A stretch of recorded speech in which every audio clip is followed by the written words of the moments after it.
Justice काजी फाइज ईसा ने chief justice of Pakistan का हल्फ उठा लिया। सदर आरिफ अलवी ने हल्फ लिया। निगरान वजीर आजम, विफाकी वज़रा, मुसल्लह अफवाज के सरबराहान, जजेस और वकला समेत अहम शख्सियात ने तकरीब में शिरकत की।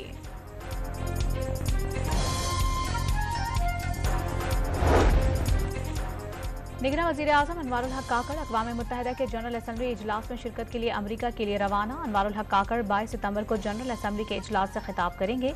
साइड लाइन पर अहम मुलाकातें भी करेंगे।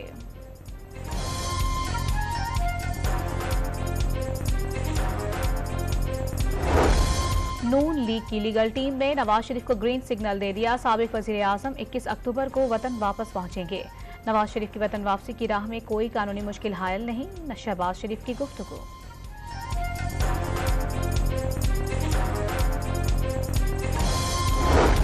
लाहौर के मास्टर प्लान में बेज़ाब्तगियों के मुकदमे में गिरफ्तार चौधरी परवेज इलाही को जिला कचहरी में पेश कर दिया गया।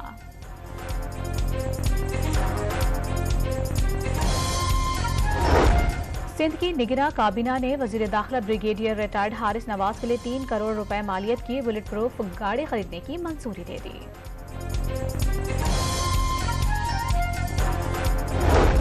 पेट्रोल महंगा करने के खिलाफ जमात इस्लामी का आज 15 मकामात पर मुजाहरा करने का ऐलान। शहरियों से शाम 5 बजे मोटरसाइकिलें सड़क पर खड़ी करने की अपील।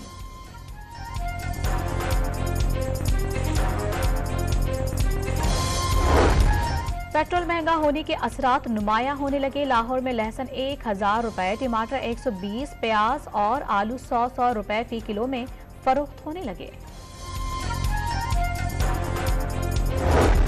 बहावल नगर, ननकाना साहिब और साहिवाल में 60 से जायद बिजली चोर गिरफ्तार। नादहिंदगान पर करोड़ों रुपए के जुर्माने। बलूचिस्तान भर में 323 कनेक्शंस काट दिए गए। 1500 से जायद बिजली नादहिंदा गिरफ्तार। शोरकोट से लाहौर जाने वाली रावी एक्सप्रेस ट्रेन के हादसे से बाल बाल बच गई। मुल्तान रोड के मकाम पर पटरी टूट गई। रेलवे अमले ने मुरम्मत का काम शुरू कर दिया।